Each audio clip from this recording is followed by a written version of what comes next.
Welcome back to Bills and Business, the show where policy meets technology. I'm your host, Laura Davis, co-founder of USLege, and today we're diving deep into President Trump's new America's AI Action Plan, strategy with big implications for business, innovation, and national competitiveness. Joining me today is Glenn Hammer, President and CEO of the Texas Association of Business. He's been a longtime advocate for Texas employers, a voice in the national business policy arena, and today he's going to help us unpack what the AI Federal Action Plan means for entrepreneurs and businesses. Well, Glenn, it's lovely to see you. Great to see you as always, Laura. I know. And thanks for joining me on this Friday afternoon.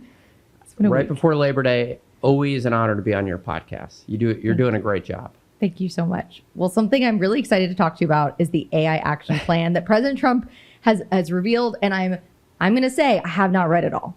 So I'm really excited to learn today more about it. Well, it's about 22, 23 pages. Yes. I've read it many times. Yes, So it's great. the administration's America's AI Action Plan. Yes. And it's all about winning the race for AI supremacy. Right. And the really only other entrant in this competition is China. It's the United Sure. States versus China. And this is really for all the marbles. This is for the United States to maintain its dominant position economically and militarily.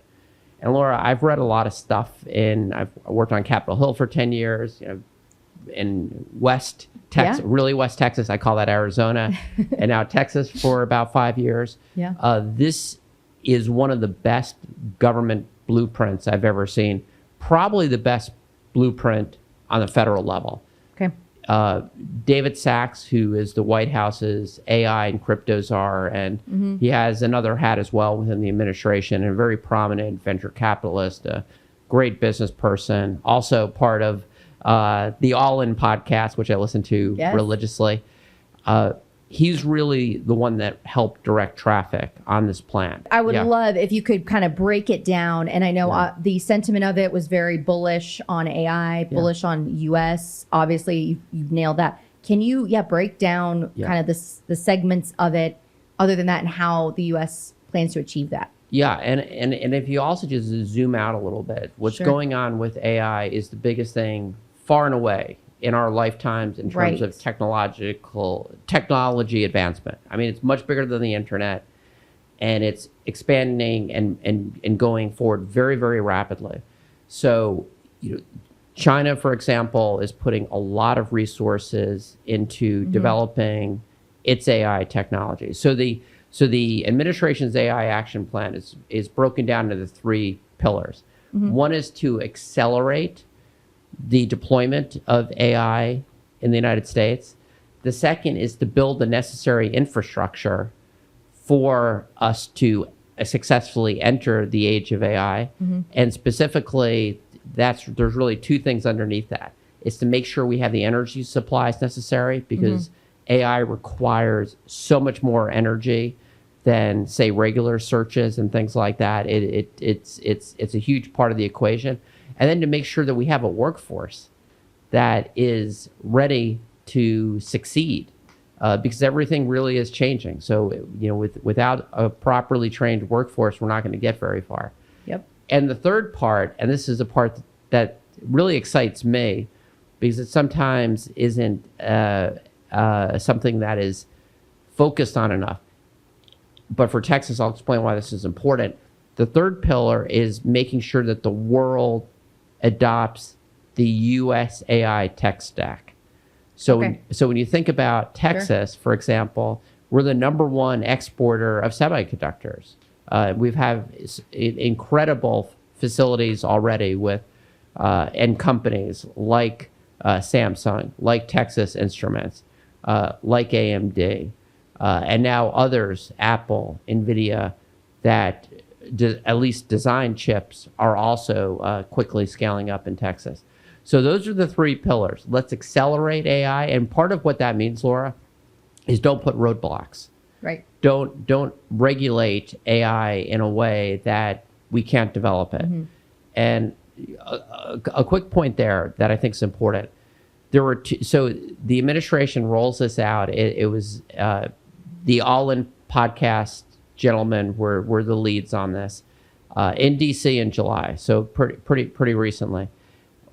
there were 2 United States senators, as far as I could tell, that were invited. One is the junior senator from Pennsylvania, Dave McCormick, and the other was our very own Senator Ted Cruz. Mm-hmm. Those were the 2 senators invited. And why this is important is Senator Cruz chairs the very powerful Senate Commerce Committee, mm-hmm. which oversees 40% of the U.S. economy, including semiconductors, including space, including AI. So Texas is very fortunate that we have a senator in the right place as AI policy and AI issues are really dominating the policy and commercial landscape. And I know he spoke out a lot before this AI action plan came out in very much support of this plan. And I heard him talk at the Venture Gala about this, which was great to hear. It was a lot of fun at the Venture Gala to hear him talk. He had great energy. Yeah. It was an honor to moderate a fireside chat. Yes, it was good. After his comments, and what I loved was his focus, his optimistic focus that the U.S. can and will win this race, and we will continue to be a force for good and prosperity in the world.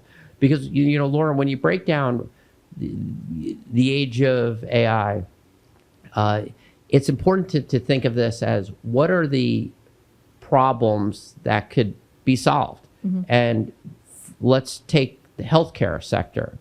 Infinite in healthcare. Every family has been, impacted negatively by cancer and other diseases. Right. AI is going to help reduce deaths of you name the disease. It will help. It'll help people heal and live healthier lives. So, I look at AI as a very positive way. But it's very important that it's the United States that leads here. This is an extraordinarily powerful technology suite. And if we're not leading, and China leads, for example, we're in a lot of trouble. So, I really applaud Senator Cruz. I applaud President Trump and his administration. They put an incredible amount of time into this. And I'll just say at the Texas Association of Business, the state chamber, we're all in to make sure that the administration's America's AI action plan is implemented. And we think there's a lot we could do on the state level to complement that masterpiece of a plan. How are you seeing businesses already positively or negatively impacted by this plan? I know every business I know is utilizing AI in some way. I ask the question pretty much I can't prove it's true, but I do think it is true. Since the pandemic, I've spoken before more live chamber audiences than anyone in the country. Yeah. And I like asking questions based on hot topics. So 6 or 8 months ago, I started asking, crowds of anywhere from 50 to a few hundred people, how many are using AI? 5 or 6 months ago, you get a few hands. Now it's almost always over 50%. Great. And one of the things we've been doing, our own Megan Morrow runs our EVP, runs our Tech Means Business platform. One of the things that we're committed to, in addition to good policy, is making sure our great small businesses in Texas have AI literacy. So we've been doing a bunch of trainings. We've done some with Google. We did a few in North Texas. And Laura, these are small businesses. It is like standing room only. They are learning how they could use the tools to run more efficient operations, how to go to market faster, how to find new customers. You could just see these light bulbs go off on how they can use these tools to compete with much larger companies. My wife is a small businesswoman. Cool. She's using AI she's a prolific author. She has these great books that are made of hearts. It's just, she's a bright light in the world. Oh. And she's been using these tools to really expand her marketing and social media presence. And we were having a conversation a few days ago, and I was like, 10 or 15 years ago, you couldn't do this. Oh yeah.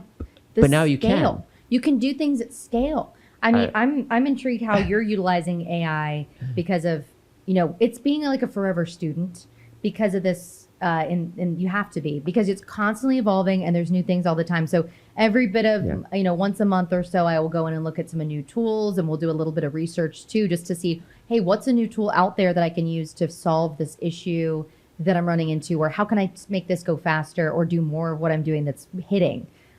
So how are you using AI? Yeah, I mean, I'm using it. I try to put my face on different superheroes to boost my ego. That's what I'm pretty much using it for. No, I will admit I sometimes do that. It's pretty. That's hilarious. Well, I can only take so much creatine, so I have to do something. Good. But how I'm using it.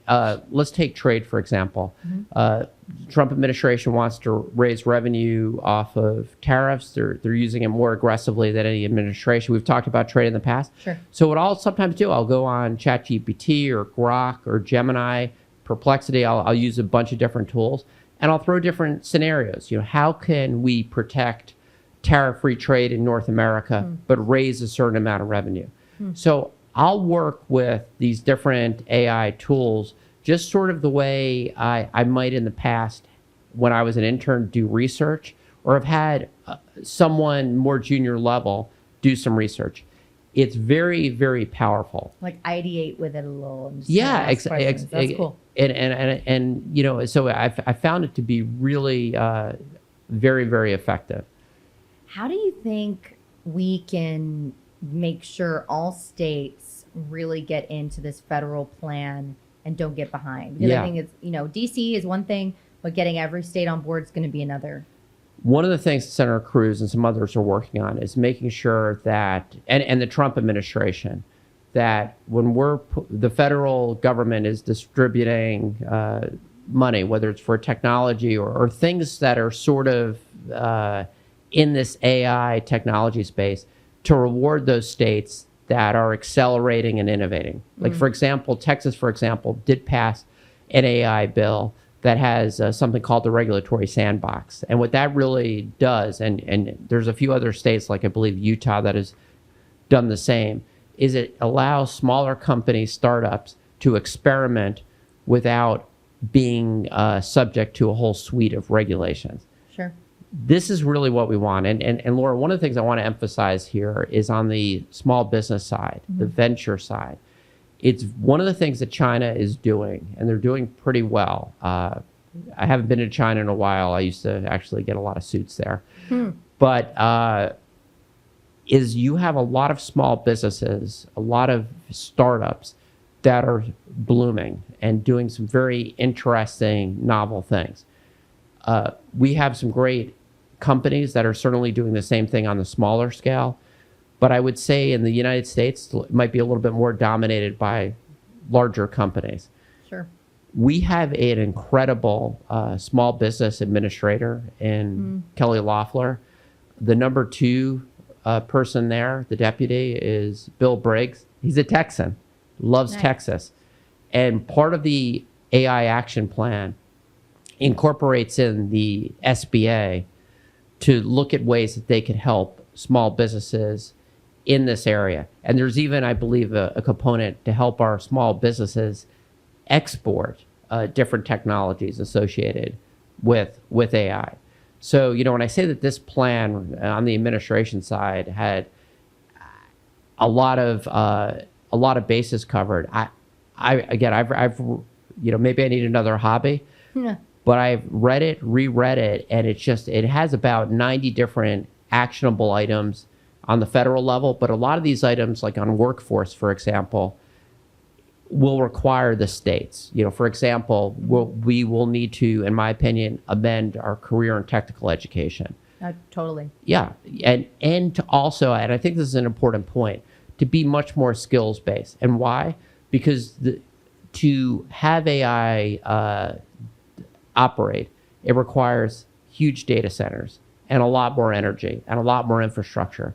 These are highly skilled jobs. I mean, to build a data center and to build the infrastructure, you need machinists, you need electricians, you need a lot of skilled labor.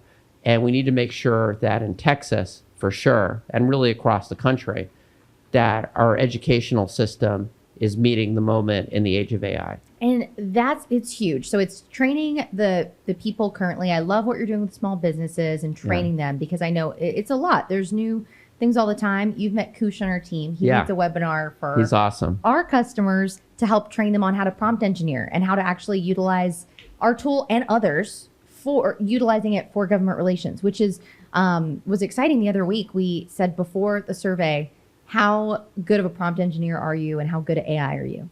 And people put about a 1.5. And after the webinar, interesting, out of 5, it was a 4. Wow. So, and that was after an hour just with Kush. So if anyone needs to chat with Kush, no, seriously. I mean, I could really use that, because we can send you the webinar link so you can watch it at your leisure. I would really appreciate that, because I have actually gone through one of the trainings that we put on, and I learned a ton. And the prompt piece of this, prompt engineering, is very, very important.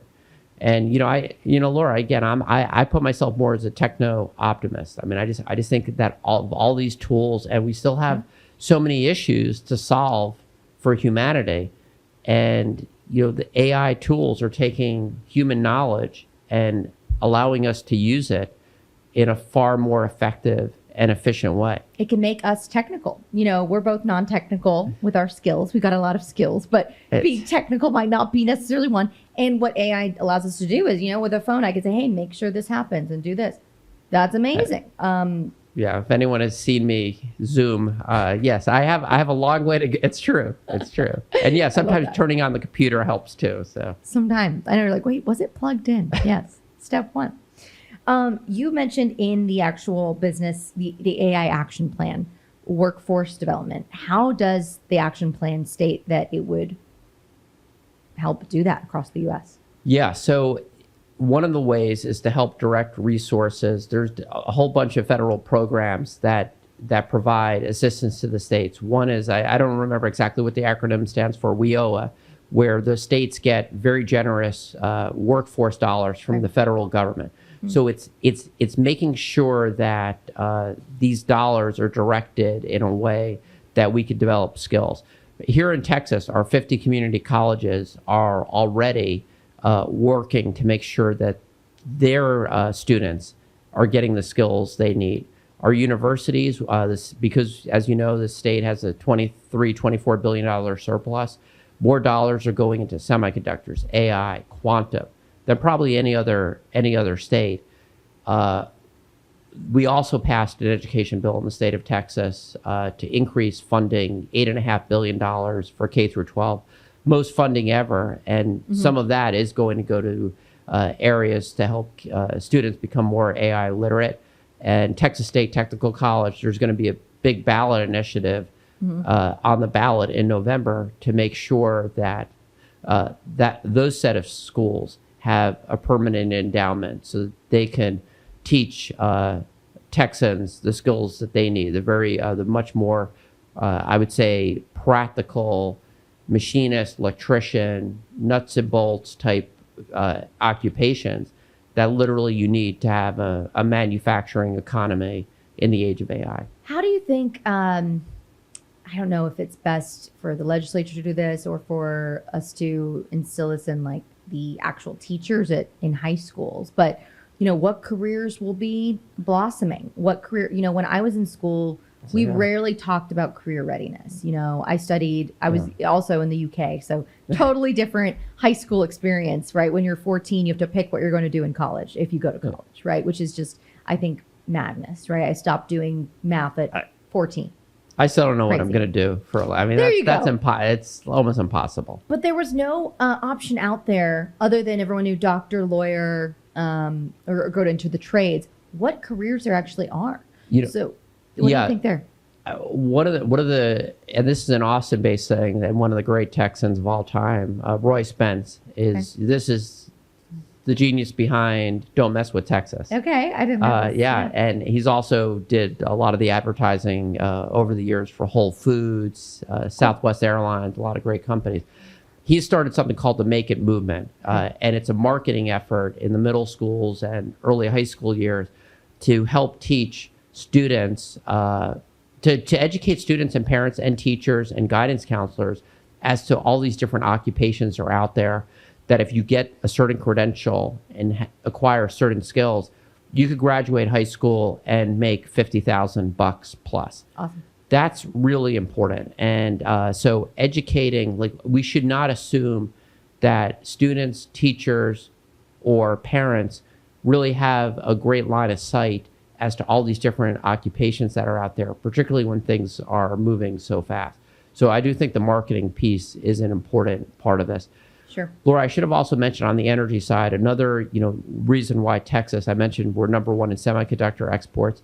We're also the energy capital of the country. We're really the energy capital of the world. So we lead in natural gas, oil. Right. We actually have more renewables deployed by far here than any other state. Our battery industry is expanding very rapidly.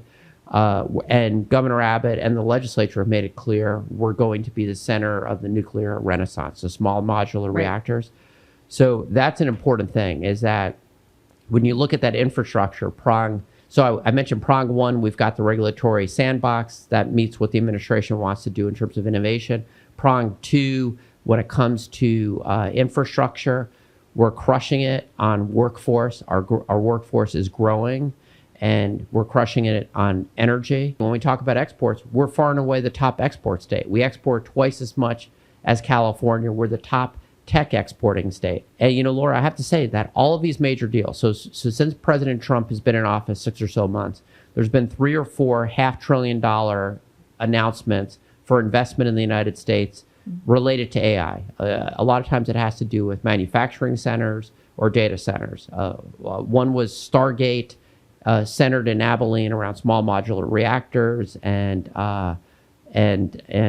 data centers. The latest was one with Apple announcing they're going to put another $100 billion into the U.S. I think it's $600 billion. Wow. Or 400. Yeah, no, I think it's up to $600 billion. I'm losing track total. But of this $100 billion investment, they're going to be doing a ton all over the state of Texas in advanced manufacturing and advanced AI development. And then right here in central Texas, Tesla, which has a huge AI component now, is going to be working with Samsung to develop very high-end chips. I didn't know that. Yeah, so That's it's exciting. All over. Global Wafers up north, Texas Instruments. Where I'm going with this is that every part of Texas is going to be positively impacted as so much resources is now flowing into the infrastructure necessary for AI. The biggest raw ingredients, as I was saying before, energy and people. And people are coming to Texas. We're the fastest growing state. Laura, between the time we wake up and go to sleep tonight, Texas will have added on net well over 1,000 people. No other state's even close. A lot of those will probably be from California getting the heck out, or New York. But we always talk, it's us. We moved here, right? Same, yeah. So let's talk a little bit about something you mentioned earlier with competitiveness with China. So you were saying that there's a lot of really interesting novel companies that are getting created, new startups all the time. And then the U.S. is more dominated by some of the big players. How do you think we can, encourage more startups, more innovation, and doing that? You see it all the time, boots on the ground with what you do. I really think the Small Business Administration, the SBA, has an incredibly important role here. They have a number of different programs that are designed to help smaller companies accelerate technology. I should say there are a few things that happen legislatively in Texas and federally that are very important. The One Big Beautiful Bill Act had a number of different provisions that are very good for innovators. There's a permanent R&D tax credit that's very important. Yep. There's also a preferred tax treatment when it comes to making sure that the brackets for taxes didn't go up because so many small businesses pay under the individual income tax. Sure. And it maintains the small business deduction for businesses that file under the individual income tax. They will continue to receive a 20% deduction. That would have expired at the end of the year. That was super important. Wow. On the state level, we passed a permanent R&D tax credit that is more usable for small businesses. How is it more usable?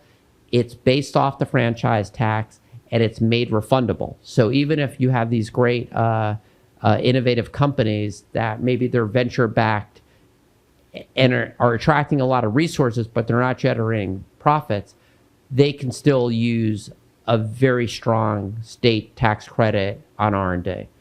So, the way I would sort of answer it is that some very positive things have happened in the last few months federally and on the state level to encourage R&D.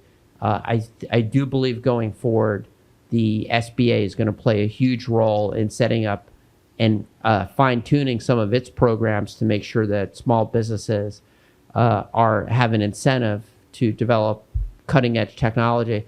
And then on the state level, it's going to be important for us to match those. Like, for example, if someone qualifies for an SBA type program on technology, one of the best ways the state could enhance it is just to simply say that for companies that are already vetted and qualify, we'll give a boost. Mm-hmm. And Texas sort of has done that type of thing for things like we dedicate hundreds of millions of dollars each year collectively now to developing semiconductor businesses, space businesses, and those efforts nicely complement federal funding. So the state of Texas under Governor Abbott and Adriana Cruz and the whole economic development ecosystem in the state of Texas does in a model job of complementing federal efforts that really reflect where our economy is going. With what you've seen and read in the AI action plan, do you see any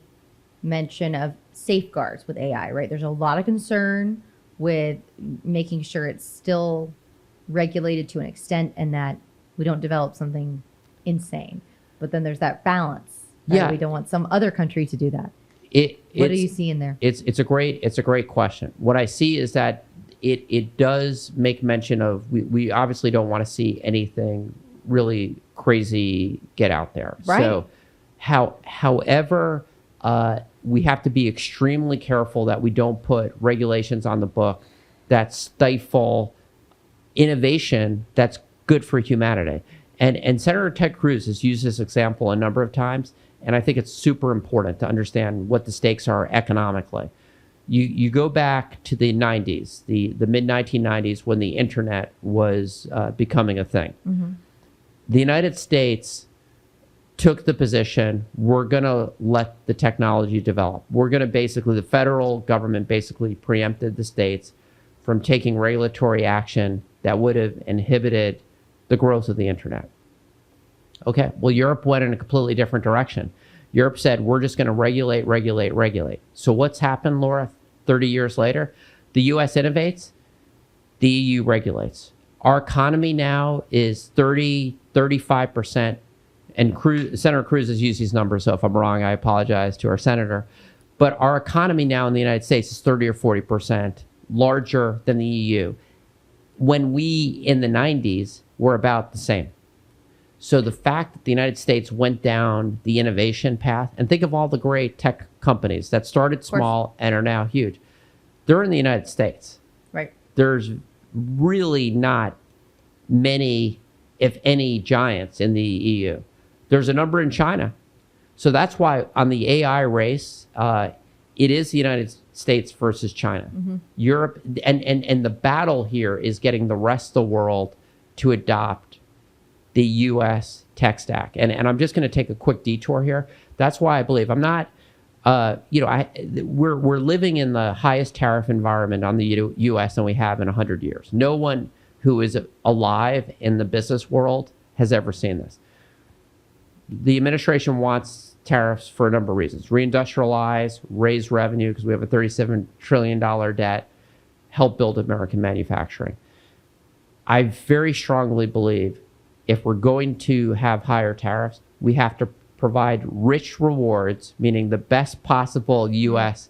tariff treatment for countries that adopt the U.S. AI tech stack. Because right now what's going on is China is working overtime to get the world to adopt its technology. So Laura, now that we have an administration that wants to use tariffs aggressively, one of the most important ways that it could use that tool is to richly reward countries that embrace our technology and create a regulatory environment where that technology can proliferate.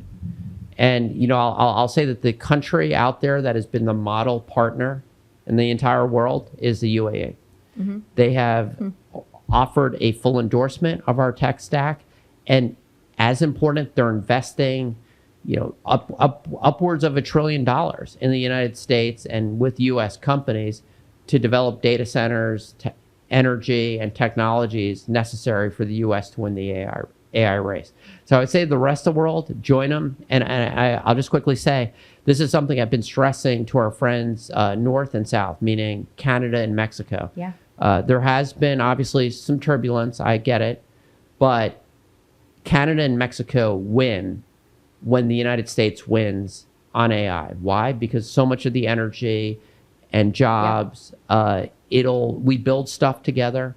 So, you know, I would say that I would urge officials in Canada and Mexico to really look at what the UAE has done and just embrace the administration's AI action plan. It's not a political document, Laura. It's really a blueprint for how the U.S. could remain the world's preeminent military and economic superpower and continue to be a force for good in the world. Well, that all made me think of something, and it's a little silly, but it's not. So bear with me on this kind of question. You know me, and you know, I may have told you before, I'm a big sci-fi nerd. I love sci-fi movies and have been my mom's very into it, been into it for a while. So one of the things that unites the human race is there's like an alien invasion, right? That's when all the countries come together against another enemy. Do you think that we will have that at some point with AI? That is what I'm seeing, what I'm thinking. With AI around the world, we need to, you know, do this all together as a group. And do you think there'll be more global governance coming from AI regulation? Just because at some point, I'm going to see that someone's going to win this race, whether it's China or the US, in speed and development. And maybe at that point, we'll want to regulate it, right? So when do you see kind of global, a lot of different countries coming together and creating global policy? I see. So you're saying, and by the way, Star Wars or Star Trek? Star Wars. Star Trek. Right. Oh, really? Yeah, I'm a Trek guy. But that's really, so the way I would answer that is that the U.S., and one of the things that the America's AI Action Plan talks about is for the U.S. to set the standards internationally. So the way I would answer that is that we're a good people in the United States. We don't colonize. I mean, we want to see the rest of the world succeed. And I believe it is important for the United States, as we develop the best AI or continue to maintain the best AI technology, that we make sure that we have standards globally that share our values. Sure. Because let's think of it this way. Let's say China races ahead in this area and the world starts adopting the Chinese AI tech stack. And some countries are going down that road. Which countries, Adam? I mean, I have to be careful here, but I think some of the countries, for example, and I'd answer it this way. China has a Belt and Road initiative where it's working around the world, Africa, a lot of developing countries, to provide all sorts of financial assistance. Sure. Part of that plan now is to get those countries that are part of the Belt and Road initiative to adapt the Chinese AI stack. So this is, it's not just China saying, hey, buy our electric vehicles, which they've got some pretty nifty models. It's now morphed into AI. So there's a lot of bodies out there that are looking at, what are the standards globally with AI, and the United States has to lead it. I am not losing any sleep right now over AI creating sort of a alien invasion from within. I lose more sleep over, a nuclear exchange between different countries. Oh, we can go there if you like. Well, and but it's a great question, and I just look at that. There's so many issues in the world in terms of security and health that I'm going to err right now on the side of that AI can be a very positive force for humanity, but and I'm not sure it's exactly in the administration's AI action plan, but it's been in a number of comments from the administration. Their eyes are open. It's not, you can never have blinders on. No one could perfectly predict the future. So we need to be humble, because this is a technology that we have never experienced, and it's just far more powerful than anything else that's been developed in human history. So we need to certainly keep our eyes, a close eye on it, I think, is a good thing, because you never know. Right now, for me, I think I've seen technology's not gone as fast as we thought. LLMs are powerful, but I'm hearing from a lot of the big execs, it's not game over powerful, right? It's helping our workflows, it's helping our efficiency, but there's a lot of development and research being done into things that could be very advanced. But the current AI, as far as it is right now, I see is very beneficial to society. Well, you like talk about space, and I'm serious about this. I really do want to go to Mars. That's not. It's personally. Yeah, absolutely. You would go? I would. Yes. Cool. Yes. Yeah. I say that. And then if anyone has flown next to me knows I get a little nervous when it gets turbulent. So, but I get on the plane, and there's galaxies. I truly was inspired as a youngster by Star Trek. There's so much to explore, and it's impossible for us to achieve those types of, I think, human ambition without more powerful technology tools. At least for me in my lifetime. Laura, I'm not a young guy anymore. I'm running out of the same age. Come on. I'm running out of time. So I look at AI as an accelerant, and the world, we have lived with some very, some technologies that could be a great force for good, and a force for things that aren't so good. You think about even the suite of nuclear technologies, when it's used for energy, it's fantastic. For advice you would give to anyone starting a business or who owns a business in the AI space, what would you recommend to them? Become AI literate. Look, whether it's Kush at USLege AI or another platform, become AI literate.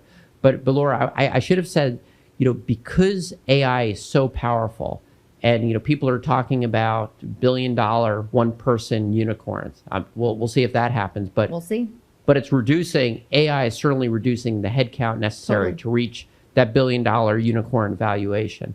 I think it's incredibly important. This is what I tell my kids, and the only way they'll listen is if I put it on Instagram. But it's sort of true. Put it in a reel. Say it now. We'll reel it. Cut it up for you. Let's put in a reel for my, for Shira, Ella, and Maya, is that everyone really is going to need to develop that entrepreneurship set of skills.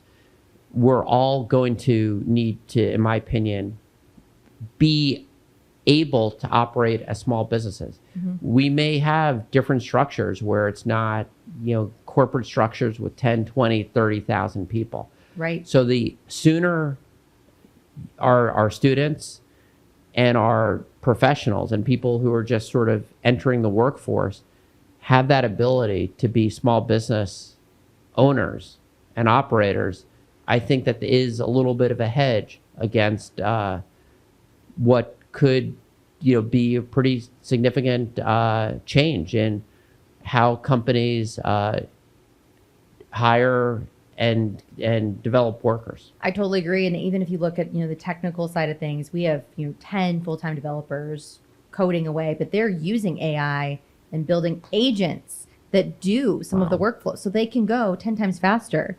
So, and then it's fewer headcount. So you're right with the one-person unicorn that is coming.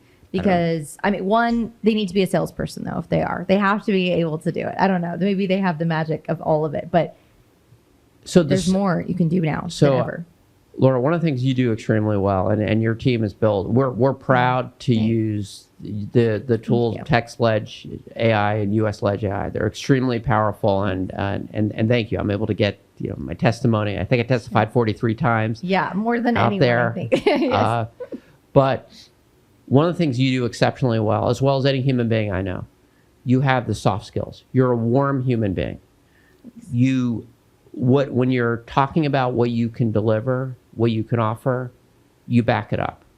But you have the people skills that people want to work with you. They want to listen. It may not always be the right fit. Sure.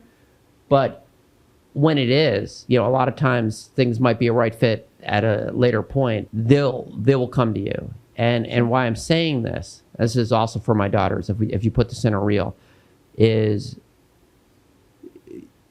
in today in the way the world is going, it's extremely important to have just very warm, genuine human relationships. Mm-hmm. Some people get it, you get it, and that just may be who you are. So I'm not even sure you get it. It just may be who you are. If you don't have that, I do believe you can develop it, but it's sure. very, very, very important, in my opinion. That should be the focus, because we're seeing that people who were technical building these things now needing to keep up with AI to also compete. And, we're also seeing people who, if they can't communicate, they are also in trouble with, their skill set, because there are people that can do that. And AI is empowering people to be better technically than before too. So it's exciting what it can do. Obviously, you have to be a great developer and utilizing AI. You're of course the best. Yes. But it is changing the need of the market and what companies are looking for in people. It's not just a coder who doesn't use AI, who is in a corner and doesn't speak to anyone. You have to be product focused. You have to be kind of an entrepreneur, self-starter, or you're not as competitive. Yeah. I mean, I think it's turning us into, if I had to just sum it all up, it's turning us into a much more entrepreneurial culture, as well as one, and this could be entrepreneurial as well as one where harder, very crisp skills are needed. Machinists, engineers. Yes. And think of even HVAC, plumbers. Right. All of these types of occupations are going to be in my opinion, very, very high demand. And there's a lot of companies that are small businesses that are at that time of getting sold or wanting to be sold, right? These small businesses, they call them boring businesses. You hear of young entrepreneurs buying them all the time because they're making so much money. Laundromats, ATM companies, plumbing companies, a lot of these things, but make a killing. And making sure we have a policy environment that rewards that. So, I mentioned, I think one thing that would be on the November ballot, there's a few others. We're going to have something that bans capital gains. That's very important when you think about VCs. I mean, you strike it big. We don't tax capital gains in Texas, but this would constitutionally protect it. We're also going to have something on the ballot so that there would be no death taxes ever. That would be constitutionally protected, or estate taxes, as well as something for those small businesses that have equipment to raise the small business exemption from $2,500 to $125,000. Just when I was talking about competing with China, these small business entrepreneurs, we want them to have every possible penny in their pocket, and so it's awesome to be in Texas that is really better positioned by far than any other state to enter the age of AI and just have incredible prosperity. I'm excited to see where it goes. So any final predictions of where we'll be, in the next 5 years with AI? I think I'll look 20 years younger. Yes. Oh, seriously. That's an exciting technology as well. I really do. Yeah. I mean, I really think we're going to start seeing some things like that. And if it doesn't work, I'll just dye my hair. But just call me up. Let me know. I'm all about that. I want, stay youthful. But I do think that it'll allow people to be more creative, live healthier lives. But we're all gonna need to find our purpose, and I'm pretty convinced I have the great fortune to be back on your show in 5 years. It'll be a very good story for the state of Texas, and it will go in a lot of different directions that we haven't thought of. You think about air mobility. the Jetson type stuff. I loved the Jetsons when I was a kid. We're doing that here in Austin. It's happening. And Laura, this is all connected. Without the AI revolution, these types of advances just would not be possible this rapidly. Have you heard of the company that's it's basically operating as drones, but it's air travel, and they're doing it in Austin. They started here. No. It's really cool. And it's like a one-person Waymo for the sky. Wow. Okay. Who knows? We might be doing that. Hey, Frederick, you want to go to Fredericksburg? And it just flies you out. I mean, seriously, it's I just think it's super exciting. And then you think Texas, we've got some of the on the defense side, we've got some incredible things happening with companies like Saronic that are using AI so that we have a much more secure fleet of ships and things like that. And then, one of the probably arguably the greatest entrepreneurial mind on the planet, and Elon Musk with all of these different companies. So it's just we're in the right place, Laura. And then love what you're doing. I mean, you're revolutionizing our work with USLege AI. Hoping to save you some time. You've saved a lot of time, and it's appreciated. Thank you. Well, on that note, we'll let you go on with your Friday night. Thank you for taking the time. And how can people find you? Where can people look you up? So if you go Glenn Hammer, 2 N's in Glenn, 1 M in Hammer, I'm on X and LinkedIn and Instagram. I am on Insta. Yes. TexasBiz.org for the latest and greatest as to what's going on at the state chamber. So those are the best ways. Well, thank you. Excited to have you on again soon. And we'll be chatting about the next big thing you know a lot about. So have a great rest of your night, and thank you for coming. You as well. Thanks, Laura.